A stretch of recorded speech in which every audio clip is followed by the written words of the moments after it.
来进行战术进攻训练，请指示山豹旅机部营营长狄龙。请继续。是。李营长，如果现在就把你的部队拉上去进行一场实战演习的话，你有赢的把握吗？没有。为什么？战术进攻训练不到1个月，步坦协同不行。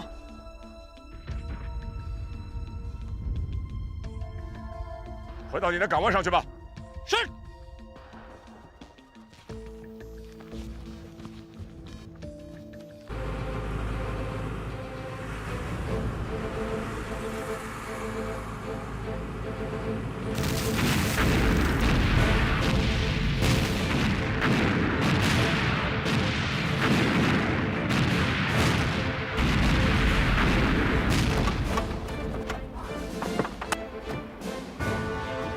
进击！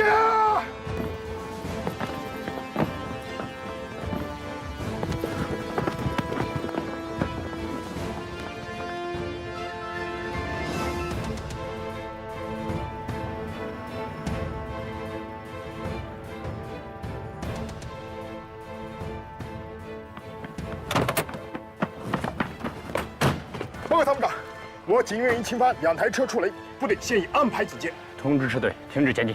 是。看来，蓝军还不是来虚的呢。命令工兵连前突100米，展开探雷作业。是。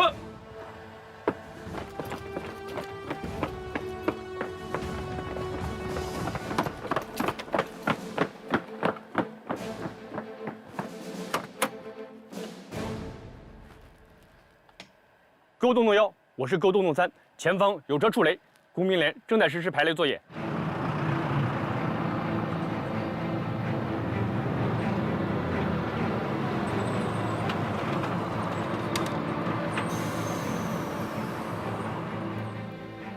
看来蓝精灵发布的信息不是虚的。难道韩鹏真的想在一路上阻击我们？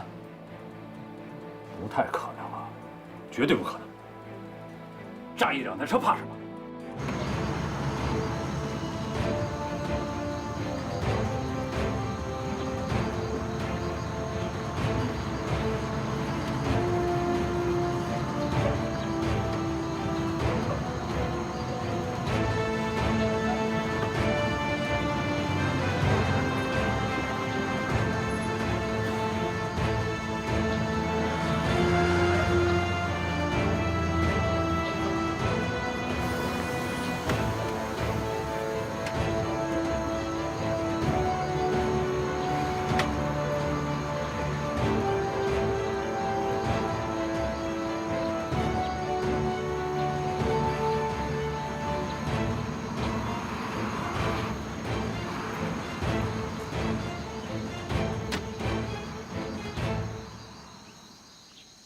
报告，刚收到空军空中侦察报告，发现统领山一带有蓝军出没，并发现部分防御工事。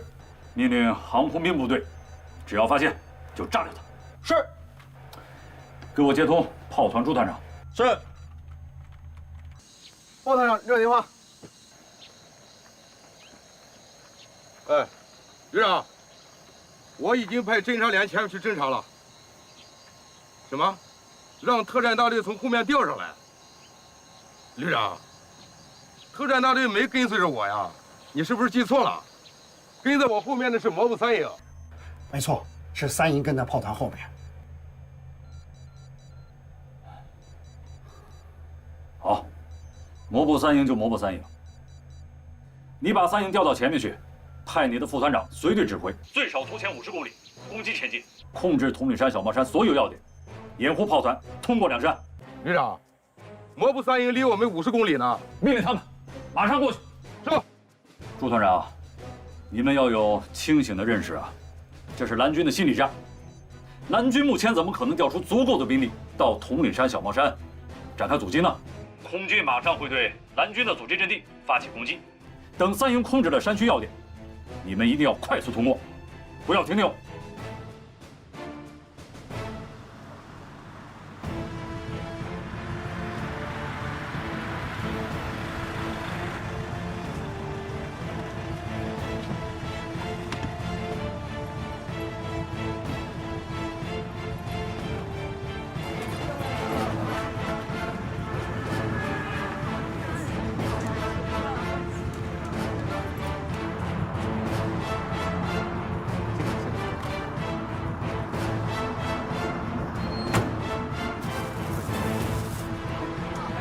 来再磕吧，来，这好本领。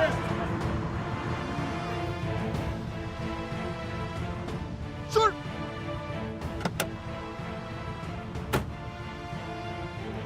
副营长，到，马上出发，主管长命令我们打前锋，是。1、2人走了，后面跟上。是。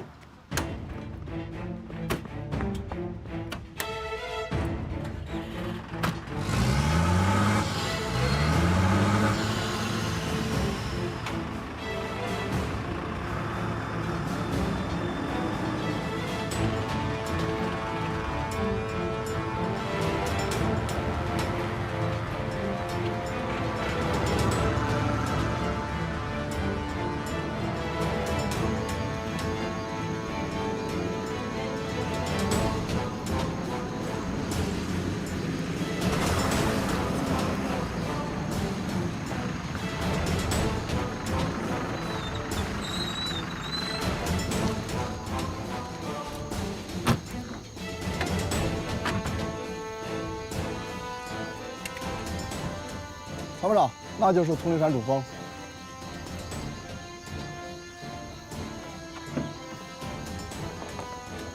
我们的工兵阻击点就在这里。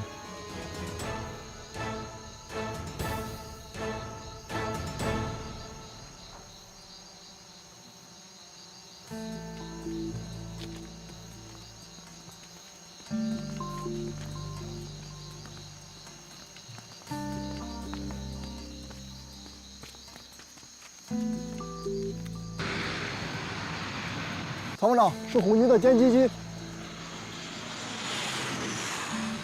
说曹操，曹操就到啊！啊，给我接工兵一排。是。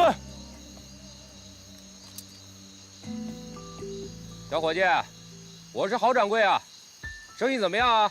老板，不好了，发现菜鸟2只，有下蛋的意思。下蛋啊？好啊，下就下吧，让我们的伙计注意啊，别砸着头。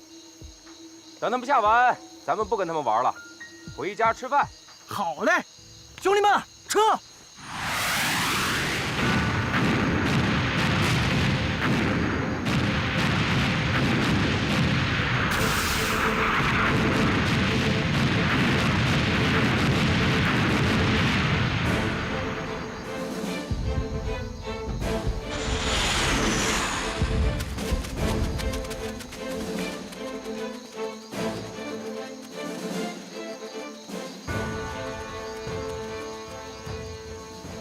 长官，909旅下手比808旅还要狠呀！可惜阻击任务不归我们工兵，不然我还真想和他们好好玩上一把。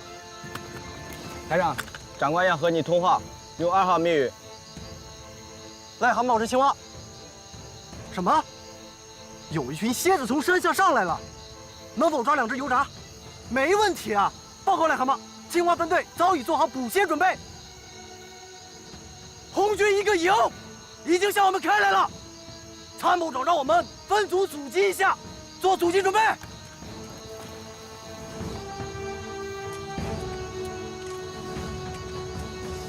通知特战大队彭副大队长，按计划执行。是。空军报告，蓝军统领山阵地已被摧毁。朱团长报告，摩步3营击至统领山主峰。通知朱团长，天黑前控制统领山一线，炮团务必在天黑前通过统领山。是。我们的前方情况怎么样？工兵连还在排雷。怎么搞的？几颗地雷还搞不定吗？政委，你在这里守着，我上去看。老说前面有丁参谋长呢。还是我去吧。凭他这么谨慎法，明天早上也过不去。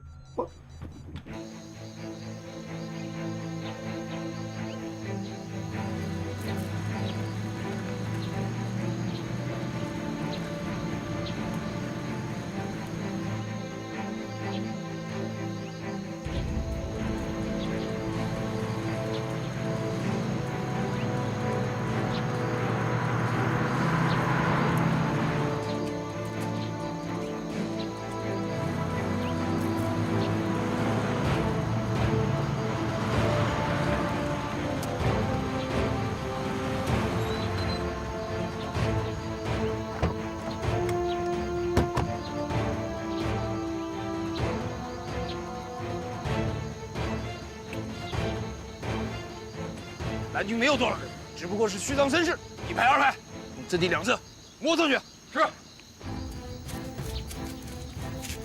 打！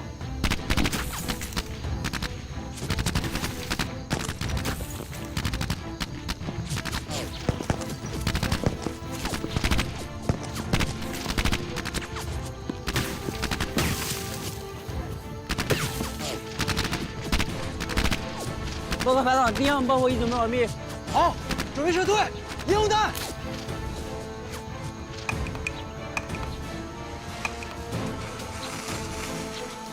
撤！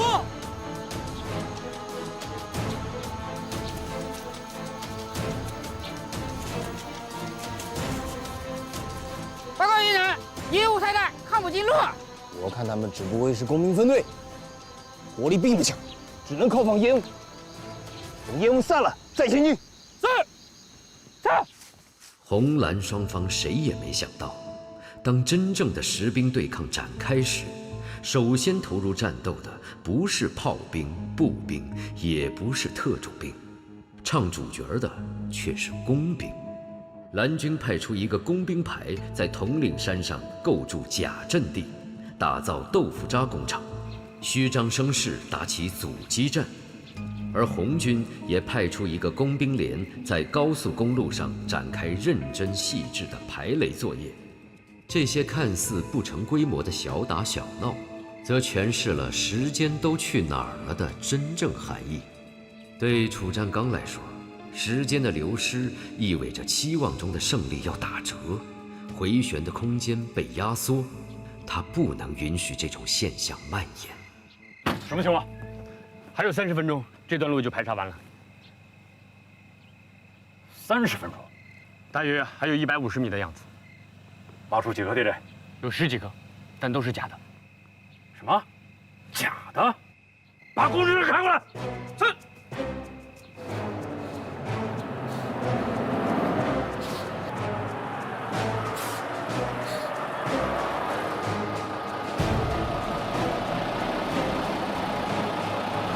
旅长，你不能去，还是让我来吧。你马上带上队伍，在后面跟上就是了。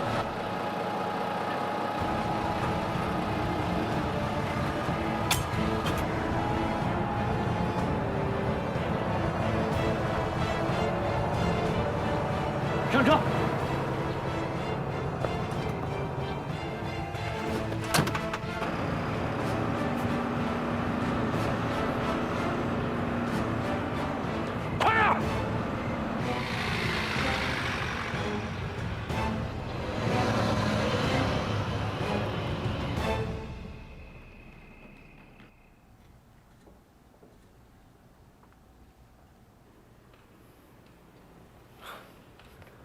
我看有些旗鼓相当了嘛。看来楚占刚这只华南虎真的被激怒了，连自己这个旅长都亲自披挂上阵了啊！韩鹏的下一步棋可就不好走喽。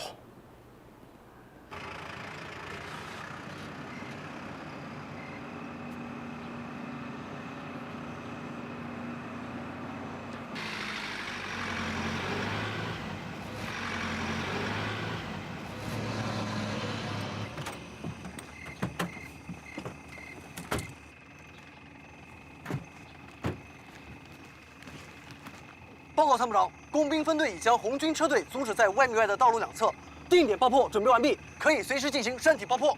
定向爆破，我们准备通过山体爆破形成山体滑坡，阻断这段公路。就是我刚才跟你说的垃圾战术。参谋长，你看，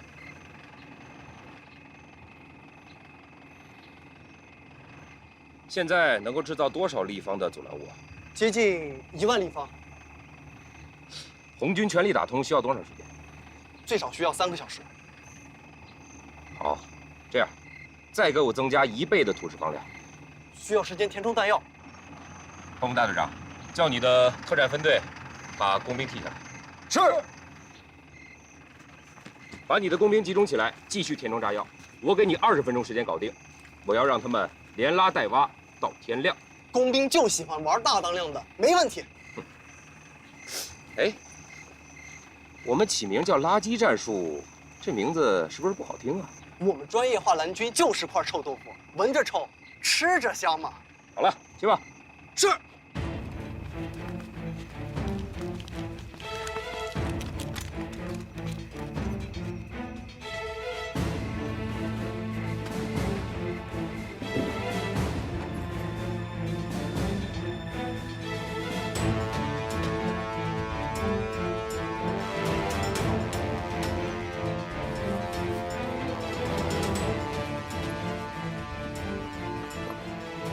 哎，不行，多了，撤下一下。多放点不是威力更大吗？威力大了会把山体炸飞的。如果阻塞体落不到道路两侧，我们不就等于白干了？快！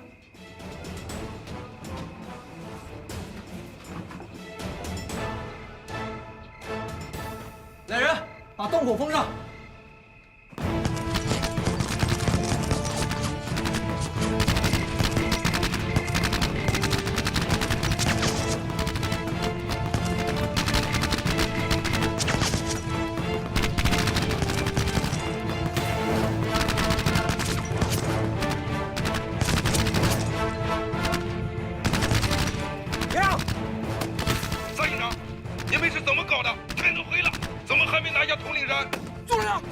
我们正在进行蓝军阵地，但蓝军又上了增援部队，火力很强，需要炮火支援。马上把目标方位发送过来。是。目标，坐标。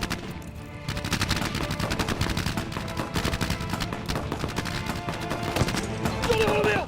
就这边。达到防卫炮的指挥所。弹药装填完毕，正在封堵洞口。通知所有人员脱离战场，撤出战斗。是。向后转，跑步走。撤！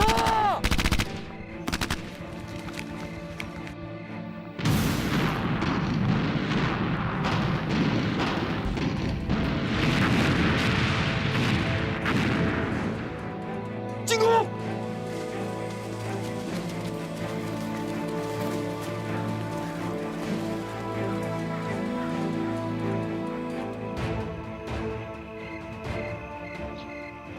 我是洞三，特战队已全部撤出，可以起爆。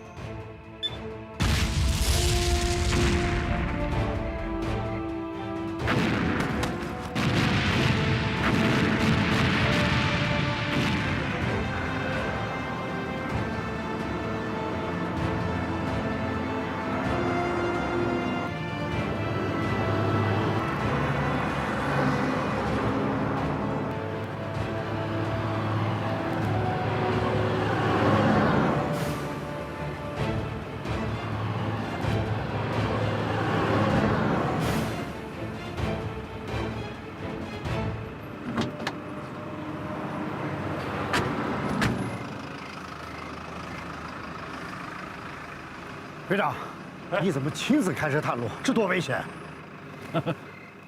哎，要不这样，这段路还不得走到天亮啊？这样，到前面宿营区吃点东西，已经1天没吃饭了。政委啊，下一步要研究一下应对心理战的措施了。这样下去，部队会被拖垮的。没错，这方面我们训练搞得太少。总以为敌人的心理战只是政治宣传，没想到成这个样子。哎呀，张参谋，到目前为止，我们走了多少路？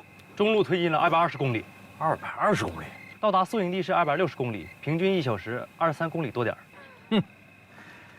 牛车都比这快。哎呀，刚接到右路朱团长电话，他们通过统领山了。蓝军工兵炸开了统领山分水岭的一处山体，造成山体滑坡，隐埋了公路，目前正在打通。什么？他们把山体炸开了？是。过分，太过分了！看样子，韩鹏是铁了心了，想把我们困死在这千里行军路上。什么时候能打通？预计要在明天上午8点左右。明天上午8点，这样下去，后天还能赶到安旗江渡口吗？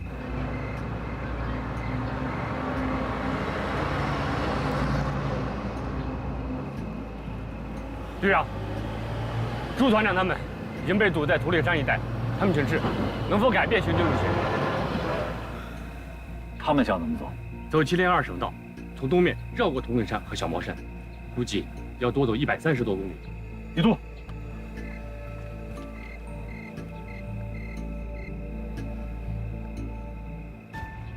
这条路上安全吗？路况不错，去年刚翻修过，应该没问题。关键是蓝军还不知道我们要绕着走，不太可能设伏。队长，你看，这样，摩步3营继续留下来打通统领山，炮团可以改道，不过要派出兵力，提前赶到安西渡，控制渡口和渡船。明白。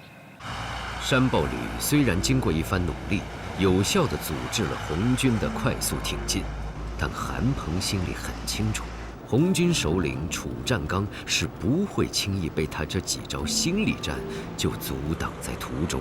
充其量是红军的行程耽误1-2天，但这一成果已让韩鹏感觉到现代战争的信息空间无限之广，手段无限之多，这会对未来战场面貌带来强烈的，甚至是颠覆性的冲击。看来差距很大呀。你说，跟谁的差距大？我们呀，我们和山豹旅，我觉得他们的作战理念还蛮新的，我们真有点接应不暇了。你呀，还是留有余地，不是接应不暇，而是招架不住，对吧？老徐啊，你有点不像909旅的政委了。老楚，我怎么不像909旅政委了？仗还没打，你就认输了？不是认输，我确实认为战区陆军弄出这样一支专业化蓝军来参与对抗训练，有一定的道理，让人耳目一新，起码对我来说。你说说，怎么个耳目一新法？以前我们也打过演习，也碰到过蓝军，可那支蓝军是我们熟悉的不能再熟悉的部队，熟悉的领导，熟悉的装备，连打法、战法、训法都是一个训练大纲规范下的产物，打起仗来心里有数。行军宿营路线了如指掌，输赢运气各占一半。可这一次呀，不一样了。你看看，我们一个齐装满员的机步旅，跟一个刚刚组建不久的，说白了也就半个旅的实力进行对抗，而我们却显得力不从心。这说明什么？说明他们太陌生，陌生到我们处处被动，慢半拍，都有点不知所措。哎呦，真有点遇上外军的感觉了。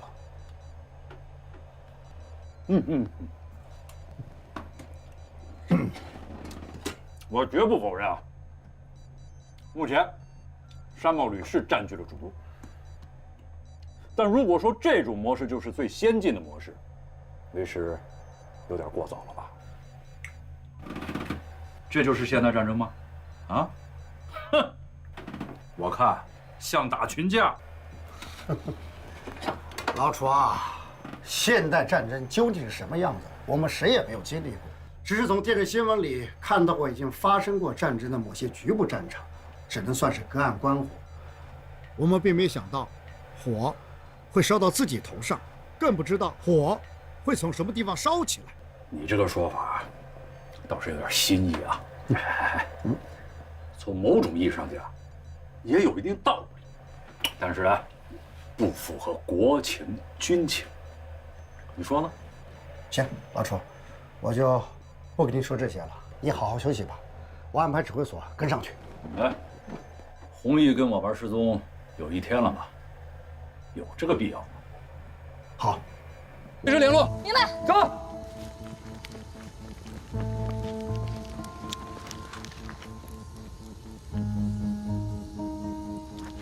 谁？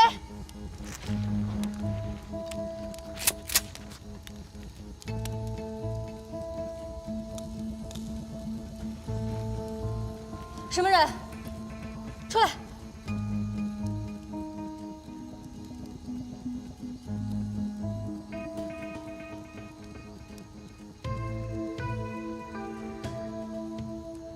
再不出来，我开枪了。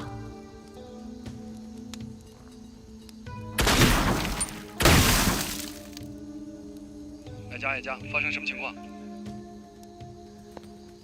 报告队长，有人在向小旗子靠近，我鸣枪警告。我要警告过去，告诉他这里危险，叫他马上离开。明白。出来！别开枪，别开枪，自己人，别开枪。获得。艾佳，不是，艾佳，你怎么在这儿？啊？我怎么在这儿？我问你呢，你在那儿鬼鬼祟祟的干嘛？嗨，我来找你有事儿啊。什么事儿？我是刚刚听说的，你被调到特种兵大队去了，我就到大队部去找你了。后来他们又说你到什么巷战训练中心，我就跑这儿来了。行了行了，先别说了，先出来。不是去哪儿啊？这小旗子周围都是埋好的炸药，你要是随便乱跑，趟小的炸药包，你就彻底上西天了。啊！出来！哎，你等等我，艾佳。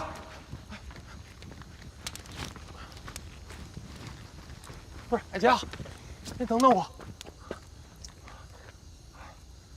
不是艾佳，你怎么调到特种兵大队了？啊？他们也太过分了吧？是不是因为我调走了，找你顶包来着？哎呀，不是，我自愿的。不是，你疯了？这特大是人待的地方吗？我现在不是待得好好的吗？艾佳，请报告处置情况。报告队长，是获得来找我。这小子跑到这来干嘛？叫他赶紧离开。明白。队长让你赶紧走。啊？哎，别听他的，我一会儿就走。不是，艾佳，我是找你说事儿来的。说。不是，艾佳，哎，你再好好考虑清楚，咱能不能不干了？不能。为什么？中午到达牛首山区，集结待命，半个月后归建。战区陆军作战处要求我部，今晚必须将派出人员、武器、装备、车辆等报到战区陆军。参谋长有什么意见吗？特战大队派一个连去吧。我这没问题。我提一个建议，让机步一营派队去吧。一营这次新兵多，是锻炼新兵的好机会。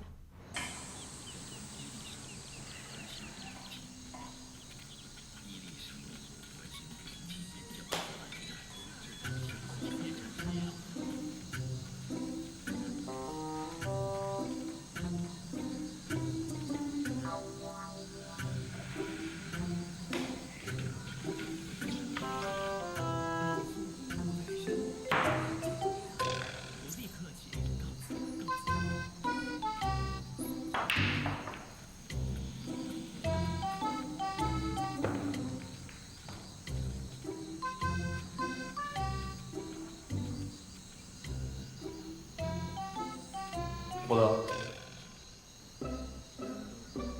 怎么了这是？一看这不像是你叹气。说了你们也不懂，说说嘛。哎，你看这男主角演多好。我说你们学表演的是不是想笑就笑，说哭就哭啊？那是最基本的。哎，不是，村长，哪儿演的好？哎，你啊，从专业角度上来说啊，这眼睛里边没东西。说的跟眼科医生似的，眼睛里面有东西，那不瞎了呀？你不懂，我说的是专业术语，也就是说啊，要从这演员的眼睛里边看到他的内心世界，他的心理行动，这叫什么啊？传神。你看他，只知道干瞪眼，盯着镜头看，苍白。你要演的话，肯定演得比他好。那是。别提了，一提这事儿我就窝火。你这又是怎么了？实话告诉你们吧，原来这部戏啊，导演定的演员是我。真的假的？哦，你要演那不就火了吗？我听说这小子现在成偶像了。哦，我那天看报道上说他跟那个女主角假戏真做，说激情戏都是动真格的。别扯了，那都是假的，哪有真情的？没结婚谁让你看？哎，那霍德，你演过激情戏没？我当然演过。哟，啊，但我当时只是一个小配角，和一个小丫鬟有过那么一次。哎，说啥感觉？好奇啊！啊！来，这感觉啊，没感觉。让你让。得了吧，你什么感觉也没有，谁信啊？就是，不好意思吧。哎，那你后来为啥不演了呢？这不来当兵了吗？开机前3天，我们新兵集训，我去不了。制片主任就给我那个同学打的电话，让他去试镜。男1号。那还真挺可惜的啊！要不然我们就认识个大明星了。我跟你们说，导演一直觉得他演得不好，还给我打过2次电话让我去。但当时在新兵训练，我怎么去啊？直到最后，导演都说他只是完成任务，戏不行。没想到，这戏播了，还火了，还大火了。上哪说理去？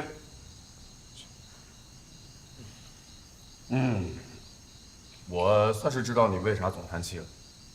哎，这人要是走背子啊，出门就摔跤，喝凉水都塞牙。哎，话可不能这么说啊！你不算背子吧？能进我们山豹里当兵，你一辈子都不会后悔。哈！一辈子。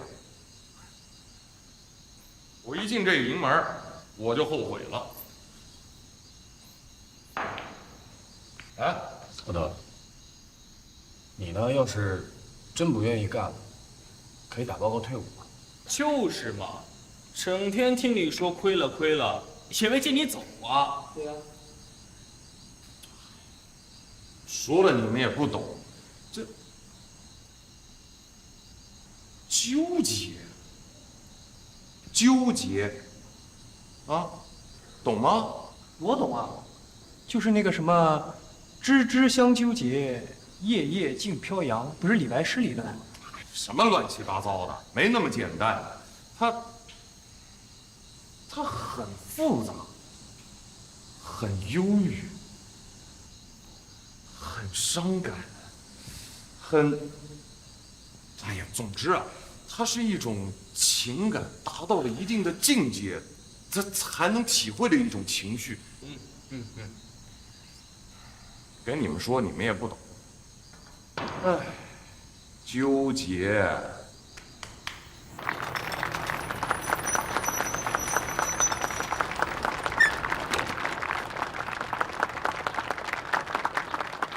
来了，组长。组长好，欢迎啊，欢迎。组长，这也太冷淡了吧？应该的，里边请吧。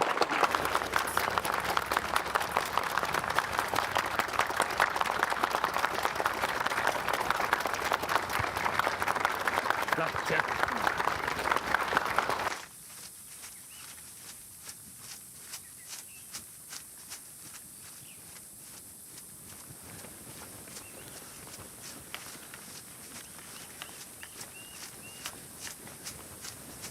原机待命，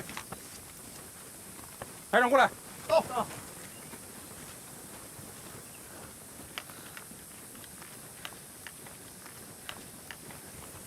1排2排，由指导员带您从左侧这条小路插过去，3点钟后开机与我联系。是。原地休整。是。3排和连队随我从右侧翻山过去，留下一个弯向西沿河边行动，目的是吸引敌方注意力，掩护全连偷袭行动。明白。行动。188，跟我来。二队长。啊！不是班长，人家全走了，就留我们在这儿干嘛？你就放心吧，留在最后的，一般都是任务最艰巨、最光荣的。啊？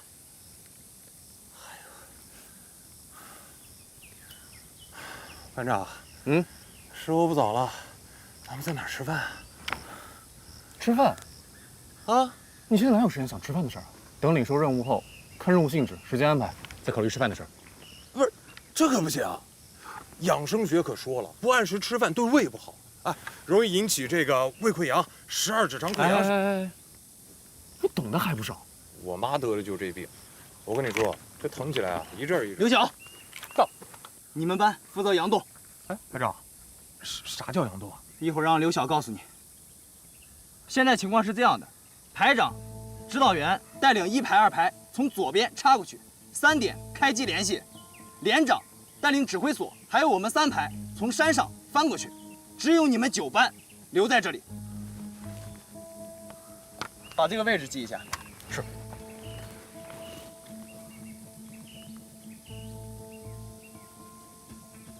位置记录完毕。哎，那也就是说，咱不用再走了，不用再爬山了。获得，领导下达任务的时候不要插嘴。一会儿你有什么不知道的，我告诉你。你班任务，沿这条河向西行走，吸引敌人注意。哪有什么敌人？干嘛？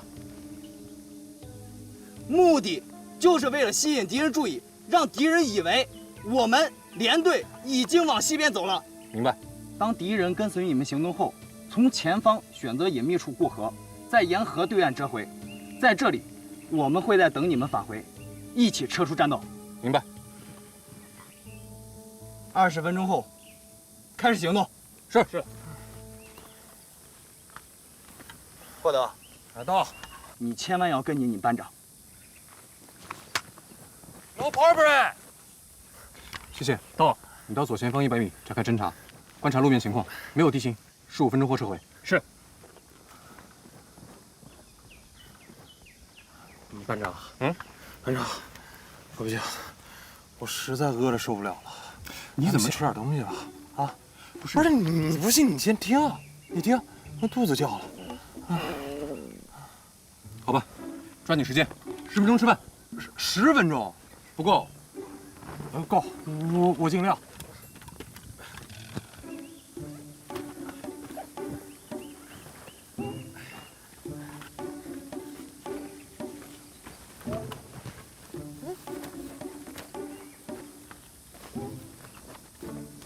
班长，我干粮不见了。你怎么不把自己丢了呢？我这……哎，谢谢班长。来，分你一个。我还有，吃吧。哎，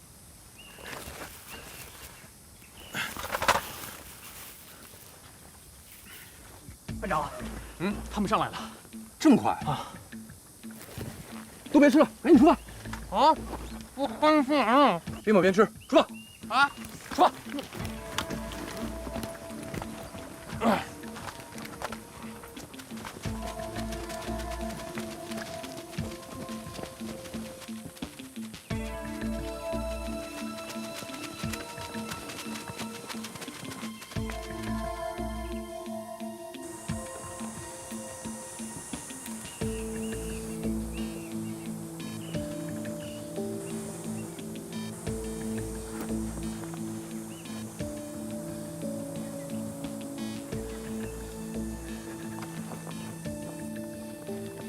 头行兵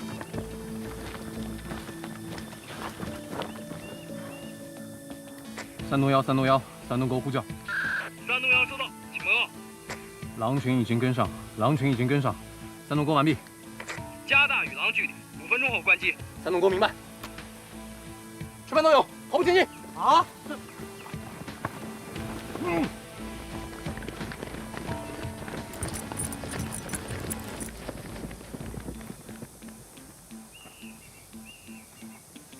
他们在这待过。地图。排长，你看，这是三岔路口，从这儿走到我们炮兵指挥部要走15公里，上山还有一条路，也要走10公里，估计。排长，蓝军往西边走了，看，还有脚印。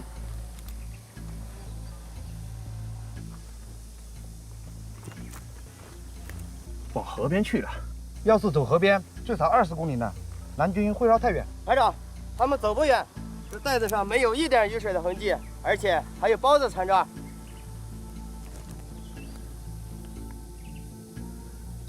报告指挥所，我是侦察排，现蓝军沿着河边向西行动，请你们注意，我们将尾随行动。知道了。跟上去，但是别跟太紧，先搞清楚他们的人数和武器情况再说。走。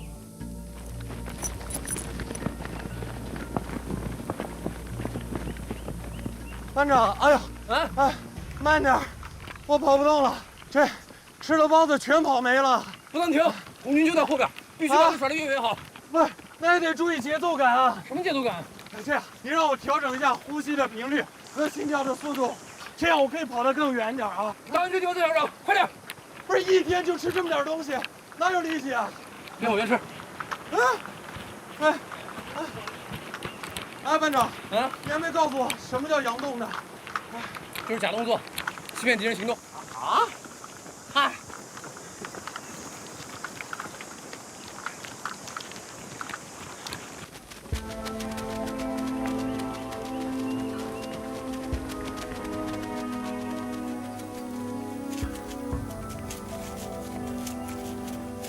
加快速度！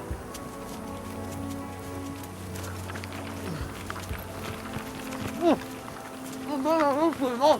你的呢？我就灌了小半壶，这早喝没了。谁知道路上连个茶社都没有？什么时候喝？后边还长着呢。啊？还有多远？至少10公里。啊？不是，就这么跑，再跑10公里，那不成马拉松了？到那边才能过河。10米我都跑不动了，我跑不动。哎，做什么死狗啊你？起来！你骂谁呢你？你个破班长！你，我就不走。啊？你不走是吧？哎，班长，不能，不能因为你一个人拖累全班啊！赶紧起来，敌人要追上来了。不是，你四处看一看，哪有什么敌人啊？不都是解放军吗？排长，没错，他们肯定是朝着小路走了。你看这树枝，还有地上的塑料袋，应该不会太远了。继续追，这回一定要追上。都有了，加速前进！好，你不走是吧？我背你走行了吧？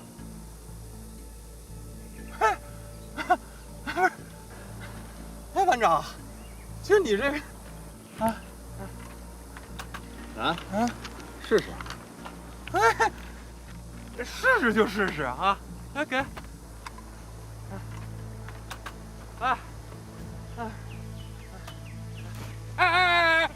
班长，不，你悠着点，省点体力。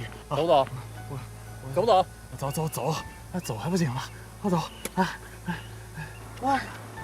你全走，跑步前进，是，跑步前进。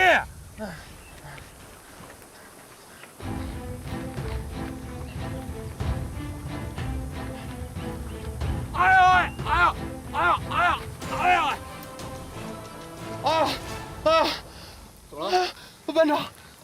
班长，我不行，我的脚，完了，我这下半辈子估计得坐轮椅了。别动，班长，我不行，我走不了了，你们快走吧，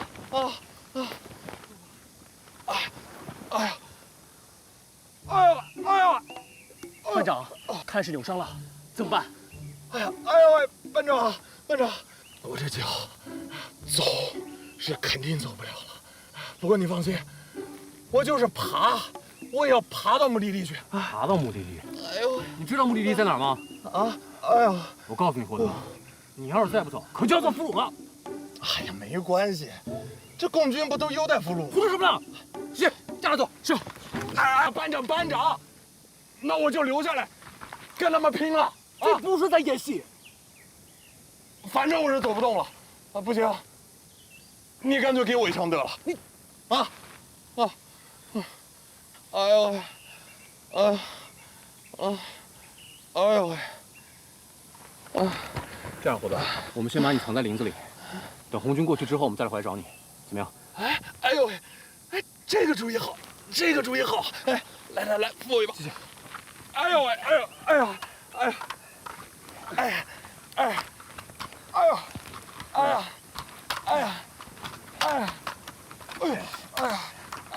来夹着我点，那边，哎呀，轻点啊，哎呀，慢点，哎，轻点，慢点，扶着我，哎呦喂，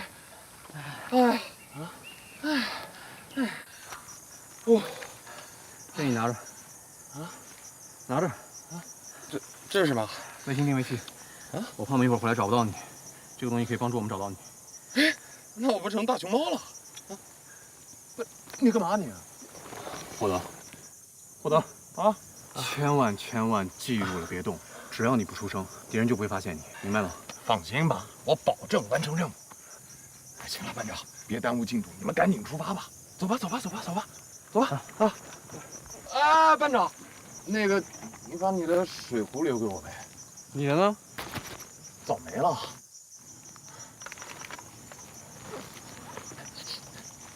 哎，省着点喝。哎，谢谢班长。嘿，你出发。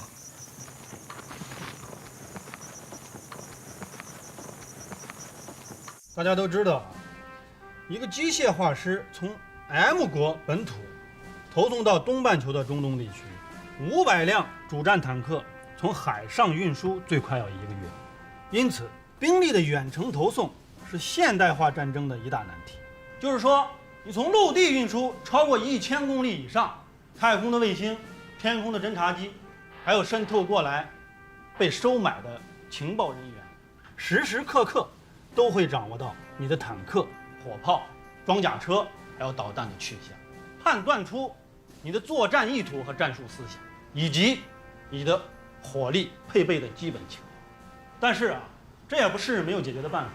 比如外军在中东地区的一些基地投放了大量的主战坦克，战事发生后将兵员空运过去，即可在短时间之内投入战斗。还有就是我们要用民用运输的手段来化整为零，分批秘密运送过去，或者总成零件运送，在未来战区秘密组装，这些手段都对发挥重装备火力能起到积极的作用。想你时你在天边，想你时你在脑海，想你时你在心田。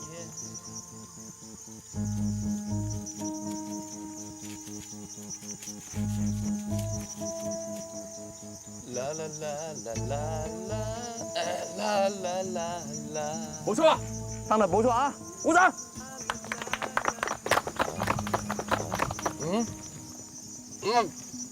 班长，你们回来了啊！你不是正在想我们吗？啊，我们现在在你的身边欣赏你的传奇。不是，你谁啊？哎，我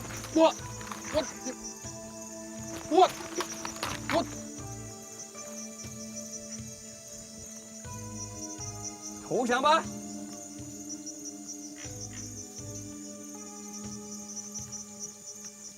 投降！我投降！各位首长，这边请。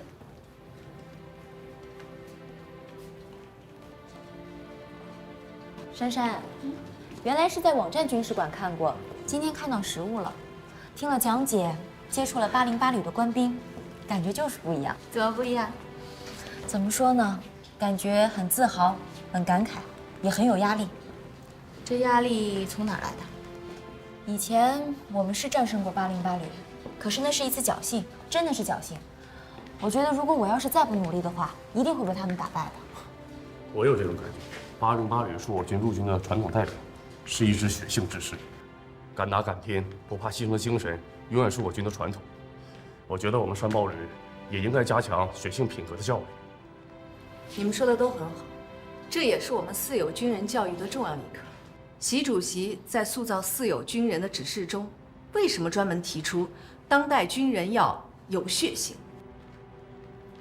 我认为，血性是军人的本性，也是打赢胜仗的底气。习近平主席多次强调，和平环境兵绝不能带骄了，威武之师还得威武，军人还得有血性，一不怕苦，二不怕死的精神，绝对不能丢。请这边看，我们808旅有数不完的光荣和功勋，但也有失败的历史。这是一次惨痛的失败，但也是一次激励我们奋起的契机。我们王可征旅长要求我们把这块碑石放在前厅最醒目的位置，就是要让官兵们进入军史馆，首先想到的就是我们这次惨痛的失败。想一想，我们为什么会败？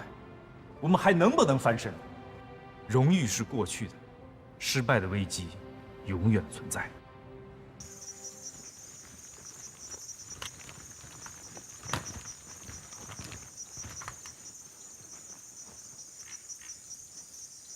班长，看来敌人已经被我们甩掉了。应该是的。望远镜。啊。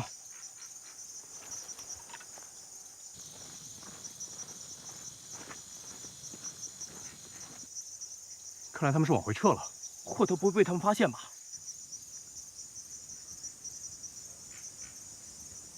应该不会。哎，王旅长来了。同志们，真是不好意思啊，没能陪大家一起参观军事馆，大家看得怎么样？我们很受教育。808旅，牛，确实牛。嗨嗨，那都是过去了。不，辉煌历史就是一种力量，我们都很受感动。我们知道，战争年代我们的武器装备落后敌人，但精神力量最终是要战胜武器装备的。时代不同了，我们可以白手起家，但是不能手无寸铁。我们不能永远做被动挨打，还要豪情满怀的军人，也不想永远是一支以大量牺牲和损失为代价换取胜